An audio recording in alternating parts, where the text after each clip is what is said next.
Welcome to the Two Stewards Show. Is your personal goal for this year to get ahead, get rich, become an influencer, get famous, avoid having kids, go on vacation to the beach, travel, retire, and never have to work ever again? Let's kick off the year 2025 by kicking that idea aside and then drop kicking it like a wise steward would and rethink your goals for this year. What you've been blessed with, you don't deserve. And what you've been blessed with is not your own, but you are fully responsible for it. How important is adding skills to your life? Do you practice rhetoric? How can you serve others with your gifts? How can you add value to society? Sounds like a lot of work. Is being a steward worth all the effort? Well, we can certainly talk about it. To get in touch, email us at hello@twostewards.ca. Remember, this show is not financial advice, but is valuable for listening, amusement purposes. And now, let's kick off 2025.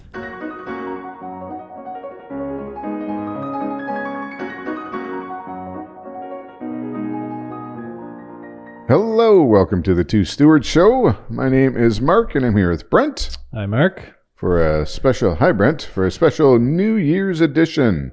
Happy New Year. Happy New Year to you and to our listeners. It's not the New Year while we're recording this, but it will be when it comes out. We could pretend, just like Trudeau pretended. Wow. That took, 15 seconds? Well, what's he pretending, Brent? Canada is a great place to live, and it has an exciting future. But we are not done yet. We still have lots of progress to make, and a lot is at stake. And if you kick me out of office, well, where are things going to go? Yeah, I guess that's the first news item, right? The criticism and calls for Trudeau to resign continue to mount. Do you think he's going to? No, I don't think he will. So No, he will not. There's no chance, right? Like I was saying earlier, there's no benefit really, other than they say you should go out on a high note, right? But he's already missed that opportunity, right? And this is he's gotten letters from his own caucus saying hey man, we love you, we really appreciate you. It's time to go out on a high note, and we got to deal with this threat of the high note, the highest of the low notes. Yeah, I mean it's in the base section for sure, right? But I mean that's how people are framing it. But I think he has zero intention. Well, a new year is a time for optimism and excitement, and I think what a way to start that year by reflecting on our formidable, fearless leader.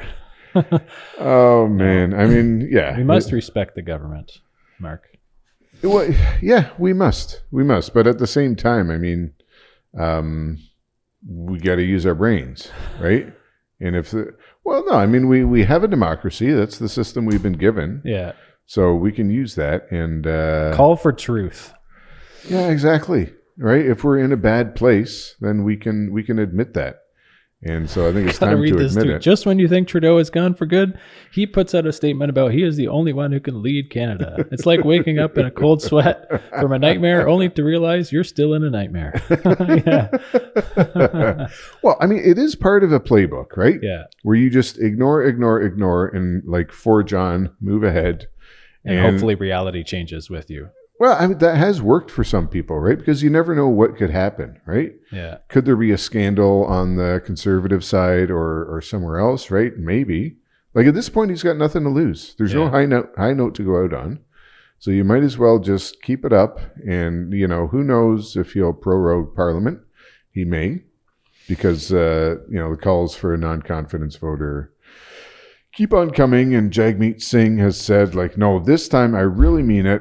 We're gonna bring this government down as soon as the House is in. We're gonna call for as soon as I get my retirement package, my pension. Well, so that's the interesting thing. Mr. Singh waited until he was virtually guaranteed to get his pension, right? Which I think vests on February 26th or something. Yeah. And the earliest we could call an election is January 27th, with 30 days in between calling it and actually having the election. So you're good. That means his pension is safe. So what does that mean? Does that mean he's going to help take down Trudeau, or?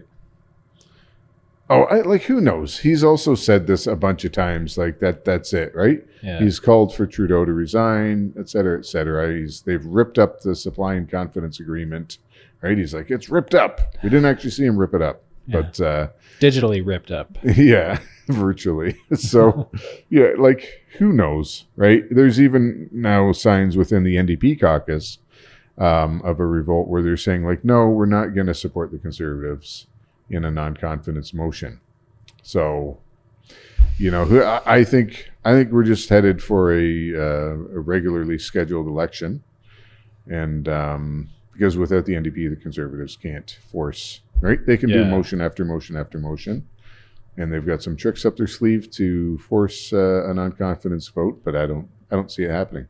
But we do have $10 a day daycare, and they are building affordable housing. So according to this video, no and no, right? So that's the other part of the playbook is just lie, right? Just lie and keep repeating it, and people will believe it, right? Like $10 a day daycare. Yeah, there are some spots that exist. There's laughably few. Like we don't even need to. Let's not even get into do we need $10 a day daycare? Like what is this nonsense? Yeah.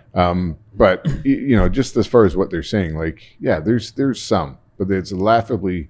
It's like the Canada Dental Plan, right? They're paying people to do social media posts about how it benefited them when, again, it benefits very, very, very few people. There's a lot of restrictions and, nothing. The housing fund, don't we start on the housing fund, right? If you do the calculations of because there's billions poured into spent, there's still billions in the fund that haven't been spent, but there's billions that have been spent compared to the number of houses that have actually been built. I haven't verified this, but somebody did a calculation. Aren't the houses that are built affordable though? Just because they spent lots of money on them doesn't mean they're not affordable. To understand this housing accelerator fund, it's not to actually put money into building a house, right? It's to incentivize local governments to reduce red tape and development charges, et cetera, for them to actually build the houses. So, you could say, yeah, well, if however they do it, if it results in more houses being built, great. So the problem is it hasn't resulted in houses being built. And you will never hear the Liberal government mention the actual number of houses because it's laughably small, right? Yeah. The only thing they mention is the money that they have spent as a measure of success. And it's no, we want results, right? What are the results? Success, I spent it all. And if you measure it, it is probably in the hundreds of millions of dollars per housing unit created. Yeah. That they've spent. So either they have to... hundreds of millions. They would have to reduce the quality of the housing in order to build more houses. I've been thinking about this since our episode with... No, they wouldn't. With Indwell, with Jeff Nevin. But, okay, you want to create a house. Well, if we have a homeless problem and a crisis on housing... part of that is because the houses that are being built have to be built to such a high standard. Well, can't we just dumb down the standard to be mobile homes or less? You're going to put a unit on your place in the States, a mobile thing on your Airbnb, something like that, just a cheap shed. A trailer. Yeah. Just a trailer with But if that was considered legal housing, it could be quite affordable, I guess. Totally could be. And it would be a better standard of living than some people have right now. Well, if you could create a lot more of those, then you could do a trailer for 60 or 70 grand and be confident that it would work as an Airbnb, that people would be happy to stay there, well, then surely it meets the minimum living standards for living. Yeah. Pardon my eloquence. But it meets minimum standards for someone to live there. But what's just going on in my head is that safety and security becomes a higher priority than affordability, right? Well, it can't have a fire. It can't ever possibly ever even come close to having a fire or have sound transfer between units or have any of this nonsense because, that could be unsafe for people. Yeah. But it also comes with a cost, right? If you want to build a basement apartment or an ADU or something like that in your backyard, but you got to build it up to this standard, that's great. And I'm sure it's going to be a nice house, but it's also a really expensive house. Well, so part of it, I think, is You tapped your notes as if we were going to get some sense of order in this podcast. No, we will not. Sorry, we got the background noise of a motorcycle revving Yeah. outside of Thanks a lot, Guy. Appreciate that. Yeah. Maybe this year we got to move this studio. Yeah, that'll be Accepting our funds for New Year's studio. resolution. Yeah. Please Venmo me or Cash App. For those who don't know, that's a Bitcoin. No, it's not. Okay. It's just a U.S. thing. People are like, Cash App me. Anyways, okay, so building standards. So, sorry, I was looking at the unemployment numbers. This is what prompted this in my head in a very roundabout way, right? Unemployment numbers are not looking good, right? 6.8% in November. That's up quite, like they were projecting 6.5 or 6.6. Yeah. And- But just so people know, that is the people out there who are actually trying to get a job. Right? Yes. Who don't have a job but are trying to get one. Yeah. So Not all the like, people who don't have a job and are not trying to get one. No, that number would be much higher. But yeah, so it's like that's historically it's a high number. We've had higher, like the economy's been worse, but not a lot. Like I think the highest we've ever been is 13-something%. And that was probably I don't know if that would have been in the 1812 80s or the 90s. No, this is like 20th, 21st century. Anyway, 6.8%. They're predicting 6.5 or 6.6. So it's quite a miss. It's quite a big jump. But I was looking through some of the numbers of like where do people actually work? Where does our GDP come from? So not this is just GDP numbers and public administration. This is why I hate mentioned that GDP. first. Is that because you have a beef with it, or because it's No, 'cause actually I the got a biggest beef. number? No, it's not the biggest. Okay. The biggest number is services Okay. Oh, that's at good. 1.69 trillion. Not public services. No, just services. So that would be like retail and Yeah. any kind of service you can imagine, right? Getting your hair cut, all that kind of stuff. So, and that's mostly internal spending. So again, so GDP is just a measurement of all the spending in an economy, and that can include government spending and whatever else. So it's a combination of government and private. And this is why I don't like it. It's not a measure of how healthy your economy is, because the government can just spend more and more money to bump up GDP. And eventually somebody's got to pay the price for that. But anyways, public administration was what is this, 1.6 billion, I think, of GDP, which is higher than mining or construction. And manufacturing is only slightly higher at 2 billion, which is, that's pretty close. So we could see a point where public administration would be the second highest contributor to GDP behind services. And like that's, so where I'm going with this is we're talking about development charges, or not development charges, but like red tape in building houses, right? Like you get that because there's more and more bureaucracy. There's more and more government jobs. And I know that housing stuff is a municipal thing, but they get funding from federal government, et cetera, et cetera. A good example of that is this program in St. Catharines. Like, now we're out totally off topic. Anyways, we have a bunch of clients. Whoa. I don't know if people can hear us anymore. I don't think they can. But we have a bunch of clients in St. Catharines who are looking to do ADUs, basement apartments, whatever. You can get money for free from the government, which it comes from the federal government, the province. Well, trickles down, right? Comes to municipality. Municipality decides how to deploy it. And they say, okay, we're going to give everybody money if they do this, this, and this, and this. And in this case, you basically have to have a permit, and you have to comply with the standards of the building code. So, the engineers get paid, the designers get paid, the permit, whatever. And then you have to complete the construction project within 12 months. Yep. And then you get this money, right? As long as it's eligible cost. A grant. Yeah, a grant. Not a loan. And $80,000 for a detached dwelling, right? That's the federal, right? What's the St. Catharines? That's the St. Catharines one. Well, right, because they doubled it.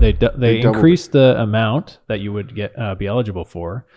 And I think it's quite doable, right? Like if somebody's going to get a permit, you're going to spend. Well, now you can add to that the federal funds whenever that happens, whenever that lands, right? Because they're promising another up to 80 for a fully detached. Is that a loan or a low cost loan? But I mean, you'd be dumb not to take it. So So they're not decreasing the fees or making it easier or reducing the standards or changing anything in that way. Like, and maybe maybe we wouldn't say that we want to reduce standards and make things unsafe or whatever, but just saying like that is a barrier, right? And it has a cost to it. And if you want affordable housing, well, something's got to give, right? Yeah. You want it affordable or safe? You can't have both. Well, you can, but to a certain level. But so what's happening? Well, all the investors are going to St. Catharines and paying $20,000, $40,000, $50,000 more for a property that they can put one of these on because they get literally a check for $80,000. Like, so you're saying there's the law of unintended consequences? Well, I'm implying that. Well, I'll say it. I'll say it. But, so yeah, one of the unintended consequences is that the house price goes up because turns out the houses are scarce and they're difficult to produce and they take time and energy and money and those things, you know. So they're don't trying just fall to out of the create sky like money does. more affordable housing. Yeah. But they're not going to accomplish that. I think they're just trying to create more housing and appease people and get elected. That's maybe I'm just skeptical to start off a new year. Oh man. Yeah, it's that's incredible. But yeah, the amount of bureaucracy and red tape is like it's not helping, right? Yeah, We've seen that's one of the biggest growing sectors is public employment. And like how do you do that when there's supposed to be a taxpayer base to support that, but it's not. Yeah. It's just government spending, and we've gone on and on about government spending, but it's employment, in spite of all this, the valiant government attempts, is still going up, and it's unemployment. Unemployment is still going up. So you've got. So did we break the Phillips curve for sure now? It's getting there. It's getting there. So there's 1.5 million people in Canada that are unemployed. And so you think, okay, well, we got 40 million people. That's not so bad. But no, wait a minute. There's only probably like 10 to 15 million actual working age people in Canada, right? So youth unemployment's at 14%, I think. It's gone up a little bit. Like that's remember the days when it good. Was like 0%, right? Yeah, all the youth were. Yeah, they should be working. 1.5 million total people unemployed. 46% of them have not worked in the last year or have never worked. Ooh. So it's like, let's say 700,000 people. Is this the young people? This is in general? No, this is in general. 700,000 people on the dole who have either not worked in the last year or have, like if you haven't worked in the last year. I suspect it'd be AI, no? Just taking their jobs, taking their career. I don't know. So there's, I've read, there's, as you know, I like a good conspiracy theory, Brent. So there's been a big kerfuffle in the States about the H-1B program, which is similar to what we've got going on with the temporary employment and stuff, right? So H-1B is basically... Sounds like a virus. It's all in combination, Brent. You say there's the virus. Okay. You've got the Illuminati. You've got the dollar, H1B. the fiat dollar. No, but anyways, it's a program to bring in foreign workers. Essentially, if you can't find somebody suitable in your industry, whatever, right? And so it's really the likelihood of that is pretty low, right? You got how many million people? Well, it turns out this program, like our program, is riddled with fraud and misused by employers, and it's a huge thing. So Elon Musk has defended it, and Vivek Ramaswamy. So you're saying those are both conspiracy theorists? No, but it's this big thing that has come to light. So one of the theories is that this is how they replace everybody easily with AI. First, you replace them with cheap foreign workers, right? You get that through somehow, and then it's much easier to replace these low productivity foreign workers with AI or robotics or a combination, because your productivity goes up, and you'd be like, look, it's this, right. So this is what we I'm have suddenly to do. Cluing into what a conspiracy theory is. Like, you have the facts, which nobody can dispute, but then you're creating a theory as to why those facts are happening, and you're saying that's just theories in general, Brent. The conspiracy comes in when there's a bunch of people actively working on an organized scheme to do it. Yeah, to do it. So it's not that unplausible, right? You've had Keir Starmer, the Prime Minister of of the UK come out and say, basically like the Great Replacement theory, so it was a conspiracy theory, like that was real. He said that Western governments have been bringing in tons and tons of migrants to replace whatever existing workers, existing populations, and that's a bad thing. He out and out said it. As a labor said it's minister. a bad thing. Well, number one, he acknowledged this conspiracy theory. He acknowledged that that's what's going on, which you'd have to be dumb not to see. And then he also was like against it. Well, because he's not, popularity. He's not very popular, so they're trying to revive their fortunes, and he's going to do something about this now, right? But he actually came out and said it, the first Western leader to say that. And so, I mean, like you just look at trends, you can see that it's what's happening. Is Trudeau Western? I mean, Western, Eastern funded. That's another rabbit hole, right? If you look at where all the funding for his riding came from, it's not from his riding. I'll tell you that much. Anyways, we're a little bit off the track here, but interesting to see. Look at the employment numbers. Public employment continues to go up, and so the question is, will they replace the public sector with AI as well? Because you can make that argument, but I don't think so. I'm still arguing that you don't think public AI could employment be more efficient is than public servants? Oh, they totally could. Okay. Well, I mean, if you think about it, we have a massive public service, but then they're still bringing in contractors to administer federal contracts. Yeah. It's like that's why you have the bureaucracy, right? Like, what are you doing, right? Adam Neiman was talking about the dental plan. And Sun Life is administering that plan. Well, why? You have a massive bureaucracy. Surely they could administer it in a similar fashion instead of spending more money for someone else. And there's numerous examples of contractors where the only purpose of the bureaucracy is to monitor the contractors. No, get them to actually do some work. Yeah. Right. We have more. The CRA army is bigger than the Canadian army. Right? There's more people employed by the come CRA after its own citizens than active duty members of our armed forces, which is also a shame. I think that highlights the importance of work. I think you mentioned something about this earlier about just I keep thinking about how we're we're detached from reality. And you mean we at the Two Steward show? Or it all Canada? Starts here, right? Culture kind of starts in this room and it kind of seeps out. Oh, okay. Sorry about that, folks. Sorry for the mistakes in our culture. No, everything seems just like you're detached from reality. You're detached from the consequences of your actions. And the more you are, and I think government is probably the most, right? Because they have, and the U.S. government is probably the most victim to this because I actually have a quote here from, I think it's Luke Groman. It says, technically speaking, the government can't go bankrupt. So if you think about that, like you can go bankrupt, there's consequence. But if the government can't go bankrupt, that means there's no consequence to their actions. They can't go bankrupt because it only promised to hand over a certain number of dollars. It didn't promise what the value of those dollars would be. Yeah.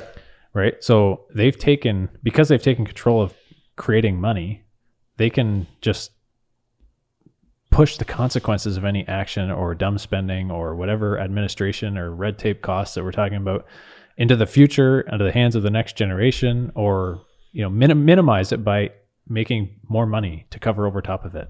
Yeah. That's scary. I don't know if we go back. How do we go back to a world, or how do we go to a world where there is, we're tied to reality again? Is it just individuals have to take responsibility and say, look, I'm just going to do. That's where it has to start, right? It can't be a top-down thing because the top-down is just going to be a continuation of the current system. So, and, I'll go back to Federal Reserve banks, right? Part of the problem, I think. So what you're talking about and what Luke Groman was talking about, we saw in the 1940s after the First World War, right? The U.S. went into a lot of debt to fund the war effort. And then and so this was before the abolition of the gold standard, but they let inflation run really hot to debase all of their debt. Yeah. And they got rid of a lot of their debt. Otherwise, they would have went bankrupt. Possibly. Yeah. I mean, who knows, right? We lost Oh. Lost some video there. So yeah, you look at the 40s and the 50s, right? They reduced their losing video all over the place here. What did they reduce, Mark? Sorry, I'm working on it. There we go. They reduced the total amount of public debt, right? So everybody who had bought war bonds and stuff, they paid them back. So to Luke Roman's point, right? They paid back the nominal value. So if you had a $100 bond, they paid it back, but that $100 was actually worth $50. Yeah, in purchasing power. And so that's what he's talking. So this was before we got rid of the gold standard, before it was like really unhinged. Now we're totally unhinged. But yeah, he's totally right. They can just keep printing and printing. Yeah, he said that the value of the dollars was never specified. So they said, oh, you know what? I'm going to promise to pay this many dollars back to you in the future. And the guy thinks, oh, that's great, right? And then the future rolls around and he's like, well, we didn't actually promise what the value of those dollars would be.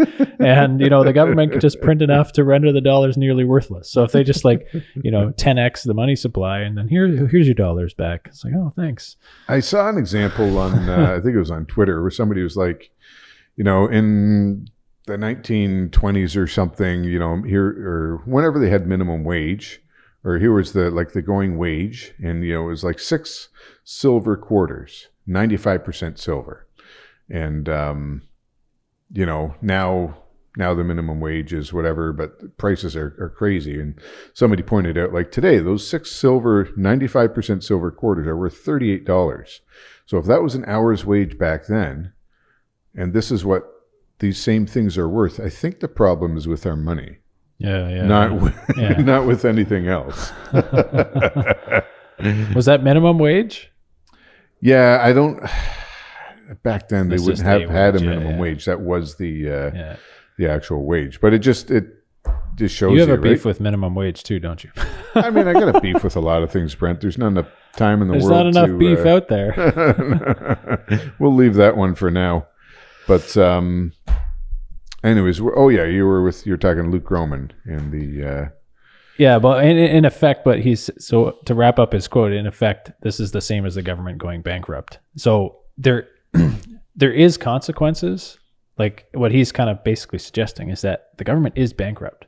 Yeah, we're in default. But we can just pretend we're not by creating new money to kick that can further down the road. And, modern monetary theorists would say that's just how the world works and that's a good thing. And we should spend more and that actually makes the world a better place. But I think if you look at it from first principles, eventually that debt has to be paid back. Well, yeah, we'll never run out of dollars. We'll never run out of them, but we will run out of dollars that are worth anything. Yeah. Right.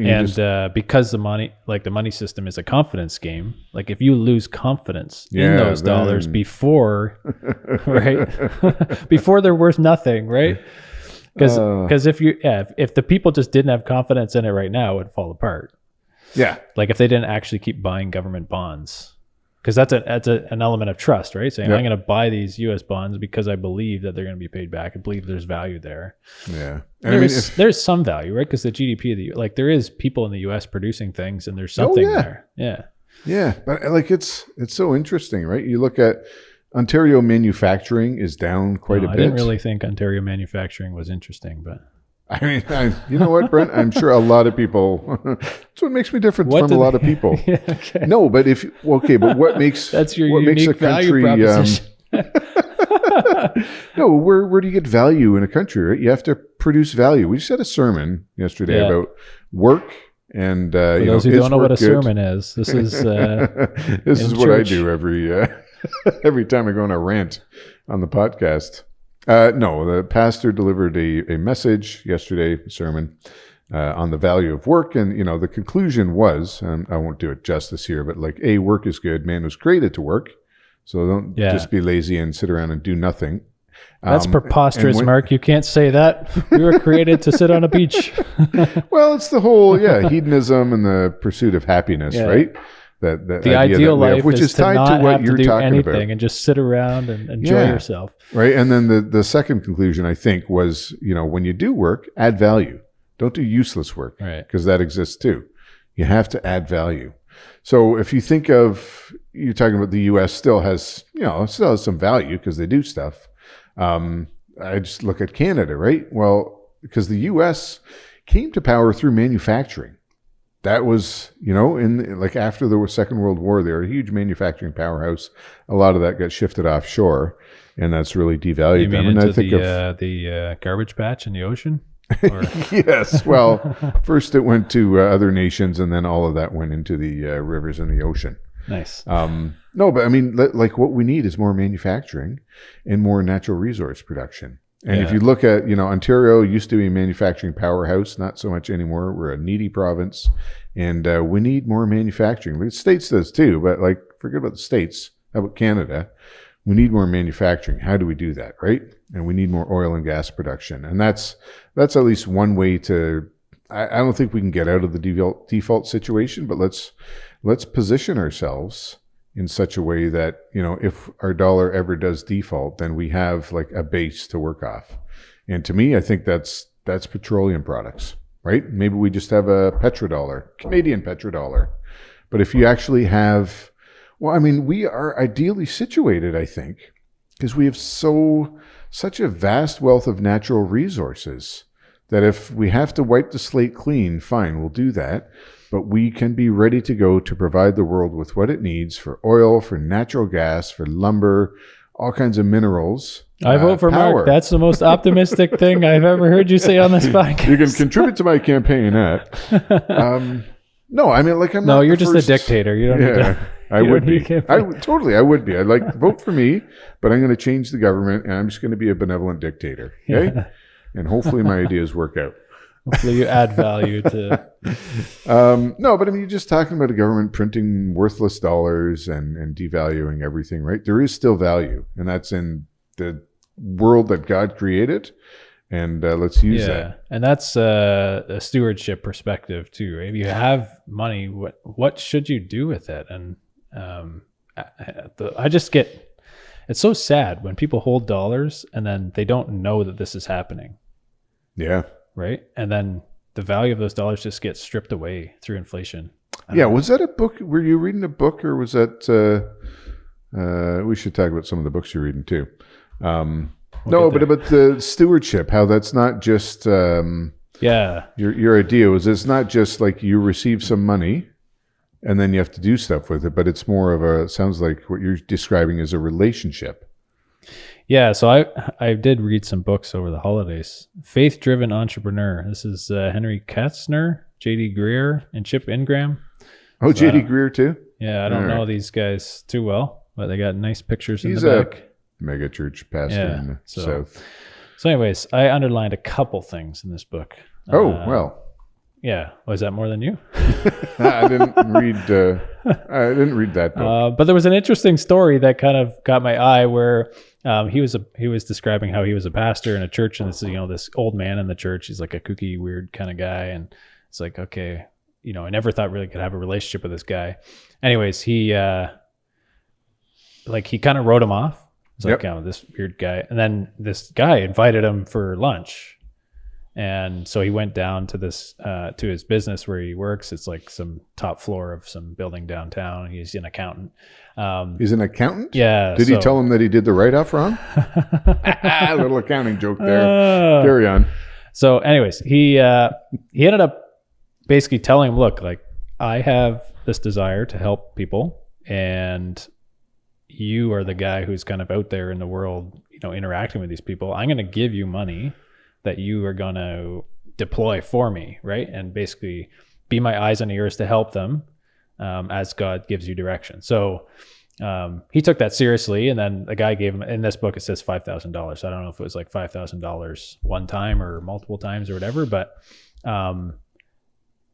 he walked away, and he started doing this, but he would go back to this guy who gave him the money to get feedback and to get basically have a conversation and build a relationship with this guy. Okay, right. Understand, what does he actually want me to do with this money? Who is this? Is this speaking to his heart? Where he wants his money to go? So he took it as a responsibility, and that's kind of what stewardship is, right? We take responsibility for what we've been given. In this case, it was money, but it could be anything. Yep. And then we don't just go out blindly and do whatever we want with it, right? We don't even try to do the wisest thing. We also go back to the guy who gave it to us, right? And form a relationship and try to understand more deeply, like, what exactly should we be doing with this that will bring like the greatest return or reward or pleasure for the guy who gave him the money in the first place, right? So it's an interesting picture of stewardship that I think we often think about the just deploying the capital part, but not the going back to and having the conversation, the relationship with the person. And of course, in our Christian walk, that's with God, right? Yeah, but it is interesting when you bring that relationship aspect to it, right? Because we've often, I've used the Lord of the Rings example, right? Yeah. Where you have the stewards of Gondor and they're waiting for the king to come back, but they don't actually get any feedback, right? Yeah. They're just waiting for this guy to come and like, hopefully you're happy with everything we did. Yeah. And so that's, that's one picture of stewardship. But what you're suggesting here, I think, is more biblically accurate, where you actually have the option to speak with the one who gave you those resources. Well, if you think about the parable of the talents, right? Yeah. Like there was no dialogue back and forth once the owner left. Yeah. But he did give commands. But we don't really have that in our Christian walk. We don't have, God doesn't just say, okay, here you go. Here's your life and your wealth and now go figure it out. Yeah. It's like, no, we actually have the Bible and we can read it and there's a lot in there. And and you can pray. Yeah. And you can you can actually speak to God. Yeah. So it equips you to steward no matter what whatever the economy is doing, what the context is in your family, your relationships, right? Well, so another interesting, I'm just rehashing the sermon here, but interesting point from the sermon yesterday too, right? Is people will say like, well, I prayed and I didn't get what I wanted, right? Yeah. And the pastor said, like, you're going to get, like, God will give you if you ask for the right things. So he said, for example, like, if you ask for the ability to love your wife better, do you think he's not going to give you that? Yeah. If you ask for $1 million, well, maybe you won't get that because that's not what you need. Yeah. And it's not necessarily pleasing to him. But, if you ask God for the ability to be a good steward, to steward your money or your resources better, do you think he wouldn't, wouldn't give you that? What father, when his son asks him for bread, gives him a serpent, right? So if you're asking for the right things, you will get those. And that's one of the ways in which you can have this ongoing relationship, stewardship. And they make the point too that it might seem boring. Like you have this obligation, right? Oh, like you gave me this money, God, and now I got to go and steward it. And, that's kind of lame. Like, really, I just want to use it for myself and create my own opportunities. And, but ATV, that's fun. You got a four-wheeler? That is fun. That is fun. But I can just picture you with your leather jacket. Uh-huh. But he's saying that it's not actually boring. It could be one of the most joyful things ever, right? You're actually deploying someone else's gifts to that person's benefit. And, we're all God's stewards. So he said, like, stewardship is a key part of why generosity is so genius. True generosity flows out of an understanding that God owns everything. We're working with God's goods. We're cooks in his kitchen. That's the honest, humbling truth. Even, and perhaps especially if you started your own business, you're creating out of the ingredients God created first. So everything is the ingredients God's given us. And we're just, he used the example, cooks in the kitchen. It's like, we're working with it, right? We're not creating anything new. It's not ours, right? And we talk about this giving, like, I give 10%. Do I give 20%? Like, what do I give, right? And there's no formula for that. It's all God's anyways. Yeah. Right? You're going to give, like, you might give, let's say you give 10% to the church, right? Or you give back, like, physically, here's 10% of whatever. Yeah. But the other 90% is still God's. You still have to use it for him, right? Like, it's not like, okay, the other 90% I can do what I want with. Well, that's kind of that's the problem I have with, now you got me on my list of problems, Brent. Good. Problems with everything. No, but the problem with tithing and the idea that we have of tithing, really, right? Where it's tithing is 10%. No, no. If you want to, because the idea comes from the Old Testament tithe, right? Yeah. But it's a very narrow view. if you go back and you look at what the tithe actually was, it was much more than that, right? There was a much larger amount that you actually gave either to the temple or to the community or for feasts or whatever, right? It could be 30%. Yeah. So, whoa, everybody's like, whoa, 30%, let's not get crazy. But it's this whole idea of, well, I want to have a number so I know I can just give that. Yeah, and it becomes then the a rest checkbox, is mine. Right? I checked that box, and I dealt with the pain of having to give this away to someone else, so I can't enjoy it.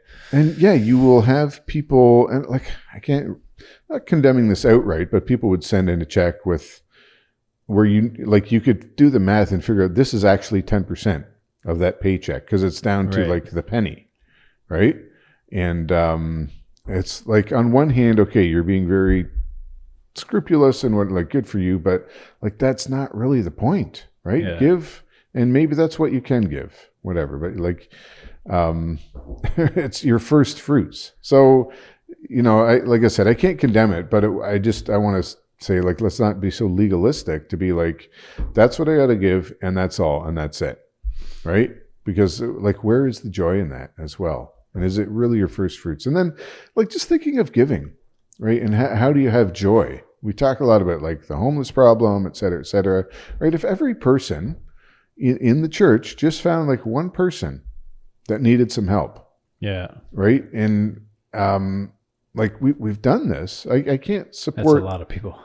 Yeah, I can't. Well, that's a lot of people. Well, that would because be you helped. can look at like, okay, there's a homeless problem and whatever, right? Or there's or lots of refugees that need support. I can't possibly do anything. Just pick one person and see what a difference you can make in their life and the joy that brings. And that doesn't mean they have to be like in your house or your best pal or whatever. But you can make incremental improvements in their life with the blessings that you've been given, and that can be in all kinds of different ways. And like, it is a joy. I think that takes away the anxiety of, I'm thinking particular young people, but it could be anybody trying to get ahead, right? This idea that I need to get a house by this age, I need to get married by this age, I need to have kids at this age, I need to I should be having a good career by the time I'm whatever, like my mortgage should be paid off by this, right? It's almost like this rat race competition. Like, I need to achieve this to be somebody, to be successful, right? And you feel that. And I think talking to people about housing and because especially what we do, like we're helping people to buy investment properties or buy real estate, sell. And they're constantly, this feeling comes up, right? I'm not ahead. I need to do this to get ahead. And it's like, really, no, you have to steward what you have been given. And if you haven't been given enough to do that, well, think about other people. Like you're here to serve other people. At the end of the day, that like God gave you the resources he gave you so that you could be a blessing to other people. If he gave you enough to buy a house and then that's how you choose to steward it, that's great, right? Because in 20 years, you'll be able to be a bigger blessing to other people. But, in the meantime, look for other opportunities. Yeah. And they don't have it's not to like be game massive. over. It's not like game over if you can't get an asset or whatever. Yeah.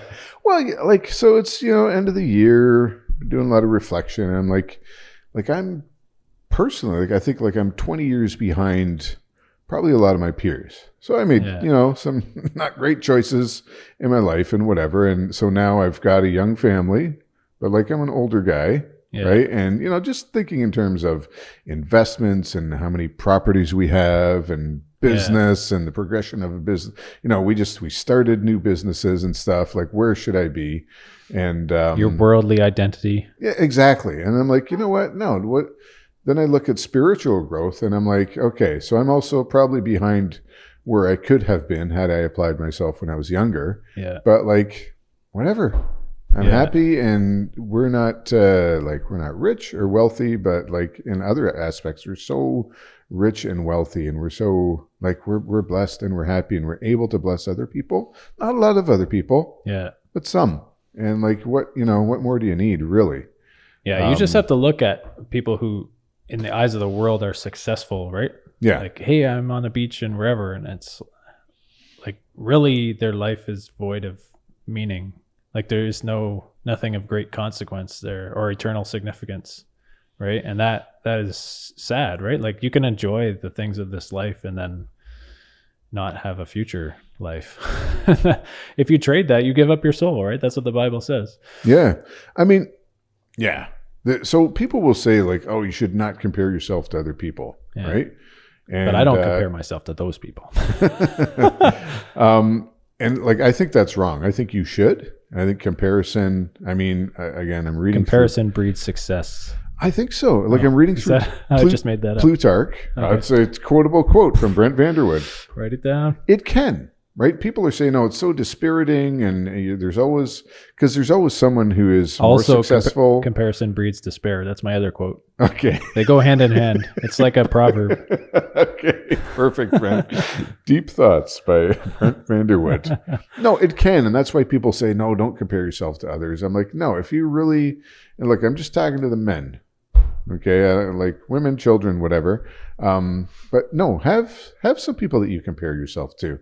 And there can be different facets, but I mean, you should have like a godly older man that you look up to and you compare yourself to. And maybe he's not old, maybe he's younger, right? I've had that too, where I look at a younger man, I'm like, wow, I should be more like him. But then also, if you're a businessman, yeah, like have some people that you look up to, just in that sense, not for everything in your life, but where you can compare yourself and like use that as motivation to get where you should be going in all different aspects of your life. Because for a lot of guys, I think if you don't have that, you can be complacent. You need a bit of competition to like stir things up and just to realize like, oh, wow, that's possible. Somebody else did that and they're nothing special. I can get there too, or at least I should. And it's a little bit of motivation instead of sitting on your laurels, right? So one of those for me is this big influencer. Here we go, Brent. We're going to talk about influencers now. I just want to be like one of those influencers, Mark. And I just want to, I want to do like one social media post and make millions of dollars. What do you say to that?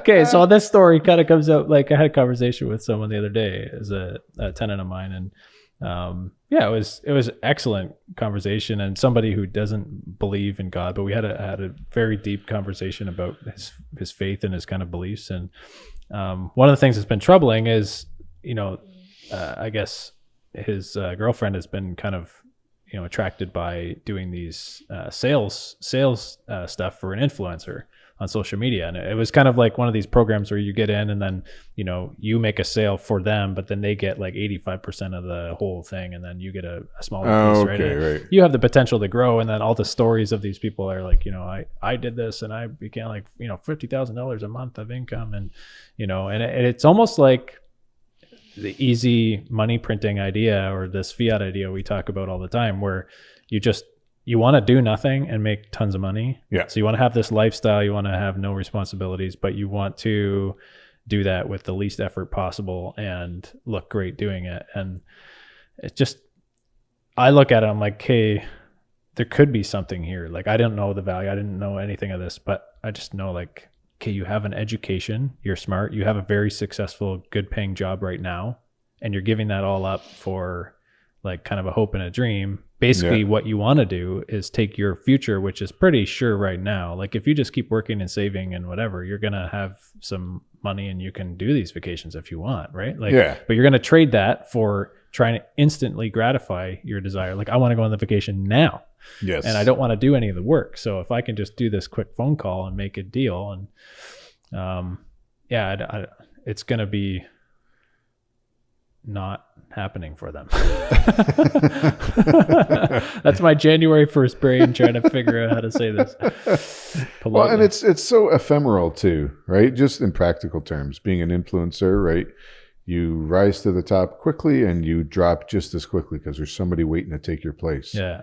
But we talked about this in the context of adding value to society, right? Like, do influencers actually, like, should that be something that young people aspire to be? Or oh no, again, talking to my kids, right? They want to be famous. At least one of them does. I'm like, why? I want to be famous like you, Dad. There's one example where comparison doesn't help. Yeah. No, but I want to be famous. I want to have a follower. One follower at least. Yeah, just one. Yeah. Right? Because they have this idea of the whole influencer culture. If you're famous, then you're rich. I'm like, no, there's lots of people who are famous and weren't rich. Yeah, right? you gotta. What's that book? The Psychology of Money. Everybody should read that book. Yeah. Talk about that. Skill is not directly related to your financial well-being, because you could be like, look at all the athletes who are successful athletes, make a ton of money, and then like go broke, at the end of their career or whenever they stop making money. Yeah, you end up like Mike Tyson. You have to fight rigged fights just to have a pension. Yeah. No, but like being famous or being, I want to be an artist, right? Is there, I think I want to be a surrealist. I'm like, well, okay, I don't like that kind of art anyways, but whatever, that's up to you. But it's like we talked about starving artists, right? And how you could be famous and well-known. You can even be like really good you could be an excellent artist, and you're not going to make any money from it. Yeah. It's not going to do anything for you. It may satisfy something, but then, we got into like, you need to have some skills, and, this is why you're taking piano lessons so that you can develop your brain and this whole thing. But yeah, just the idea of adding value. So, I mean, influencers, no, they're useless. I mean, you're here first. I mean, marketing is important. That's what I told my kids too, who were just looking at me. I don't know what they think, but when I go on these little things, but I'm like, you guys need to know about marketing, okay? Yeah. You need to know how to sell stuff, how to sell yourself. I'm talking they're like 10 and under. So this is not like 18-year-olds I'm giving life advice to. They're like, I just want to build my Lego, Dad. Can I go build my Lego now? No, you need a marketing pitch to get me to do it. What is your backup plan? These poor kids. But so I'm acknowledging that marketing is important, and I wish there was a way to do that without social media influencing. When Mike was on, we were debating about this idea. Like, okay, how do you approach marketing if you're, kind of spamming the world with, but the key there with marketing is adding value, right? If you can produce content or something that adds value to somebody, and that person happens to be your audience who might be interested in buying your products or benefiting from them, right? Like over time, and this is the thing, over time it happens, right? Yeah. Some of these influencers happen overnight, but like, vast majority of them do something for a long time and get good at it, and then whatever, right? Or just do TikTok videos. I don't even know. I'm not on this. Well, but the other thing that is changing. If you're saying that influencers don't add value, if you think about, are you being influenced by influencers? That's a good thought. So do you I don't even know who the latest influencer is. He's not influencing me. I don't know, but it's a good thought to think, right? Like, can you name the top 10 influencers out there right now? Like, well, are they influencing you? They're probably, right, to some degree. Is that a good influence or a bad influence? Yeah, no, it is good to take stock of that. What are the top 10 scriptural influencers out there? Well, yeah. I mean, even that exists. That's the problem I have with the whole influencer culture, right? It's based on what we're talking about, right? It's self-serving. Nothing. It's like, I want to get paid for doing really nothing valuable. Emptiness, nothing. Yeah, and then so you have sort distraction, of scriptural influencers as well, which is similar. If they get there from good, strong preaching, then great, and they're really popular because of that, then I guess I can't. Yeah. But it's this whole idea that you need this influencer, this one person, like, oh, that's who I'm gonna. It's like, no, if you go to a church, you have a pastor. Yeah. There's your influencer. Never mind J.D. Greer. Sorry, I'm taking shots at him. He's writing books and stuff. Yeah. Right? Like, you have someone there. You eat at home. Don't go out to eat. Right? You've got that going for you. So what other book did you have there? You had something on public speaking? Public Speaking, Laws of Success, Richard Gosen. Does that mean our podcast is going to get better, Brent? Oh, it can't get much worse. So I think he did have a section in this book which I didn't think was too relevant, or I didn't read too closely, on digital public speaking on Zoom and podcasts and whatnot. So yeah. You didn't think that was relevant. No, that's interesting, Brent. Would you recommend the book, though? Yeah, it's interesting. Yeah, so one thing that I read this book because I went to this conference, and anyway, I want to get this guy on the show. So, do you think he'll be good at it? I think so. He knows how to speak in public. Yeah, and he wrote a whole book on it. So, but what's interesting is that the subtitle is For Everyone and Every Occasion, and he kind of makes the argument through the book as he goes through the laws of like what to do and what not to do, that, hey, this is a skill that everyone should develop. And, what does he say? The number one fear, like what Jerry Seinfeld is all about, like, more people are afraid of public speaking than dying, right? So he'd rather be, in the coffin than doing the presentation at a funeral. Well, more people would rather, what was it? Be naked in public than sing in public or something, or speak in public. Yeah. And I think for myself, the same thing. Like, I was terrified of it. And reading through this, like, there's so many cliches. Like, you're public speaking right now, Brent. Yeah. But there's a lot of cliches and a lot of things you kind of know by nature, like don't use bad language. But when you write it down, and he has a story about, when a guy used bad language and how inappropriate it was and how it made people feel, like, I think everyone can agree that you don't want to sit through a presentation that's bad. Yeah. But then what can you do to change that? Well, improve your public speaking. Well, who's going to do that, right? Nobody. Well, if you spend a little bit of time practicing or doing it, you're going to be better than 90% of people, right? And then people will be like, oh, thank you for not putting me through torture this presentation. So anyways, interesting skill. When we talk about adding skills to your life and developing, I think public speaking can be one that a lot of people can benefit from. Even if you're just working like an hourly job and you don't have ambitions to like start a business or something, if you can be better at public speaking, or like, you can be in a position of leadership or influence, and not to be an influencer, but even just with the people that you work with, right? And inspire people to, So there's a lot of value in there. It's no, I think I have to read that one. It's I mean, you got me on another side tangent here. Yeah, this is like a lot of tangents. We haven't seen each other for like a week. I know, so many tangents. No, but if you go back to, like, if you look at classical education, right, which is catching on now, and I love it because it reminds me of Rome. Finally catching up. Yeah, finally. They were a bit slow to get started there. No, but you had like the early medieval education, which was based on classical Roman. Roman. There you go. Greek and Roman. I guess they have a word already, Greco-Roman. I like Roman better. Education, right, where you would have tutors and they would teach kids stuff. But you had the what they call the trivium and the quadrivium. So just very quickly, trivium was arts of the word. So that was grammar, logic, and rhetoric. And then the quadrivium would sort of come after that. And that was arithmetic. I can just see like a TikTok video of you becoming an influencer by explaining this. Oh, yeah. No, I'm like for Sleep Country Canada. You have the quadrivium. Oh, okay. But just quickly. Let's go through this. This is interesting. Geometry, music, and astronomy. And so this is arts of the number. Right, arithmetic is numbers in abstract. Geometry is numbers in space, like spatial relationships, not outer space. Music is numbers in time, and then astronomy was numbers in space and time. And so it's just like you can go down this rabbit hole, right, about how music, Western music specifically, right, the relationship between like numbers and music. And if you're a musician, you probably know this, and you know about like intervals and harmonies and all that stuff. And there's actually like some mathematical sense to making good harmonies, right? Mm-hmm. I'll listen to our music team at church, and they're like, okay, I'll go up a fifth on this one, and you go up a third, and then you listen to them, you're like, wow, that's beautiful, right? But if you apply some math, you kind of know it. And that's why our kids are doing it. But going back to the trivium, grammar, logic, and rhetoric.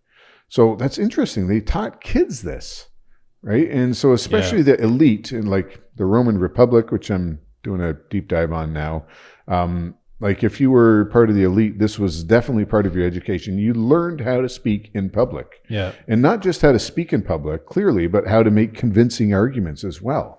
So how could that not benefit everyone? The logic part of it? What did you say? Grammar, logic, and rhetoric. Yeah. Yeah. So logic is just like thinking, how to actually think. Yeah, and the idea that you are communicating, and rhetoric there's rules of logic, right? Yeah. You can go through them. Yeah. Grammar is like how words are actually formed and work together. And often they would do this in Greek and Latin. And they especially promoted the use of Greek, thinking in Greek. There's the Cost of Glory podcast. I don't know if I've mentioned it, but this fella, He's going through ancient lives, but one of the things that they do and they promote is learning another language, especially Greek, and for the value it will give you even just in public speaking. And they do workshops on public speaking, and it's all kind of tied together. So I can't really get into that, but this rhetoric. Is January 1, and we're trying to get listeners to make some New Year's resolutions. Everybody go get better at public speaking.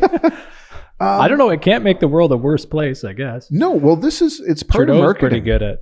If you want to market yourself, then learn how to speak publicly. And so this is something I've been working on as well, not formally necessarily, but from time to time I'll need to like yesterday I had to lead church service, right? So part of it is like, oh, I don't want to come across as false, or this isn't, if you have a conversation with me, that's not actually how I talk. Yeah. But on the other hand, you don't want to be in church, and I'm sure we've all done it and suffered through someone who's like a terrible public speaker, right? And especially if you've got like an elder who's like his first time up there, and there's hundreds of people staring at him, and he's nervous and stumbling through. Like, yeah, good for him. That's good. You got to get the practice in, but people really don't want that, right? Would you rather have a minister who's a polished speaker? Not a Polish speaker, a polished speaker, and or someone who, and given that you have the same message, or a bad speaker? You want someone who's a good speaker, because after a certain point, you don't think about it. It's easier for you to receive that message if somebody's a good speaker. Yeah. So, and you'll remember it better. You'll listen better. Yeah.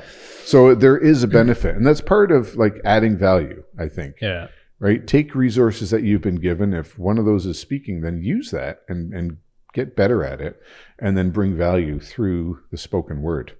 And that's also something that I said to my kids in a shorter format. That's the other thing. I think a lot of people are probably thinking right now, like, where do I have a platform to speak? Like, if it's not a funeral or a wedding, like, where can I speak in public? Well, just talk to your kids.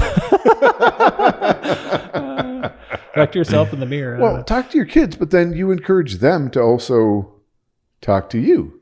Yeah. And develop, like, that's where it starts at home, right? So start that process. And and I mean, you know what? If you don't have a platform, just Spotify, make your own. That's what we did. We didn't have a platform, and here we are, just spouting off. So it doesn't mean anybody will listen to you, but you can at the very least practice it. All right. Anyways, moving on to the next book. No, I don't want to go over all these books. I still got to read some of them. Okay. So, what was the first book again? I don't know if I'm sure you'll put it in the show notes. Faith-driven entrepreneur. I'm not necessarily endorsing these books, just books that I happen to come across and read. So maybe I don't want to say them. Well, you read that one fully, right? Yeah, I read this one fully. Yeah. And I mean, just, it's not like we're saying this is the one book you have to read, right? You should be reading lots of books. No, I would rather people not read these books, read other books, and tell us which books to read so that I can not waste my time reading. Yeah, you know what? If you have book suggestions and you're listening, maybe that means you're not a reader because you're listening. But if you do, please send them in. I mean, I'm working through Cicero on duty. And I mean, that's a bit of an oldie, and I'm sure people's eyes are glazing over, but it's actually a Latin and English version. So you get to read the Latin, and then they break it into bite-sized pieces. So you can read the English first, and then honestly, okay, when I read stuff, I don't recommend that for everybody. Yeah, when I read stuff, I go, okay, what am I interested in? I pick that up and I read it. And it's like, usually I'm kind of underwhelmed. Like, okay, I read something about that before, but if there's something I'm not interested in and I read it, and it's oftentimes I'm surprised, like, oh man, or especially if it's like, an old book that is good quality, right? Yeah. Like an author that you kind of know, like, hey, this guy, I've heard of him before. You're like, you actually didn't know that you needed to know that, or you didn't know that you could benefit from just the vocabulary and the grammar. And well, it's all part of developing your rhetoric too. Yeah. Stewarding yourself and your God-given gifts. There you go. It sounds a little bit trite, but it is, right? Good speakers generally are good readers too. Yeah. I mean, maybe not every single case, but if you want to, part of developing grammar and rhetoric and logic is reading.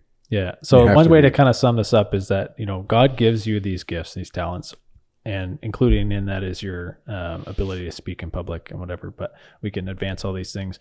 And the gifts are not yours. They belong to God, but you are fully responsible for them. And that's the interesting thing that kind of came out when I was reading this book too. Like, you do have to give an answer, and you have to realize that what is placed under your charge is your responsibility, right? Like if you have kids, they're your responsibility. They're not the state's responsibility, not the school's responsibility, the church's responsibility. They're yours. And like, you're not the owner of them. You don't like, they don't belong to you, although you're responsible for them, right? So you're a shepherd or a steward of them. Yeah. And that's the same thing with everything, right? And I think if you start this year off thinking, everything that you have is a blessing, there's humility in that, and there's joy knowing that everything is a gift. We don't deserve anything, and we're fully responsible for it. So now let's work diligently this year to add value, right? To not be an influencer, but add value,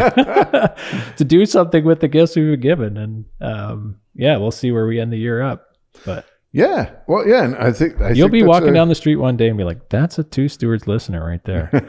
You can tell. Look at him speaking to all those people. Look at the people gathered around his soapbox. No, but I think that is a good message. I mean, part of, especially when you do the current event stuff, it is just a lot of bad news in Canada lately. And it is. That's what it is. We don't have a lot of good news. But then you throw up your hands and what do you do, right? Well, if you want meaningful change, in our culture, in our society, it has to start at the grassroots. And that means you.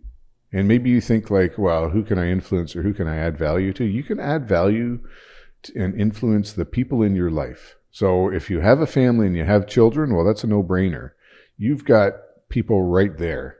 That's like a full-time job, right? But even if, whatever, you're single, you're working a job, there's people around you, right?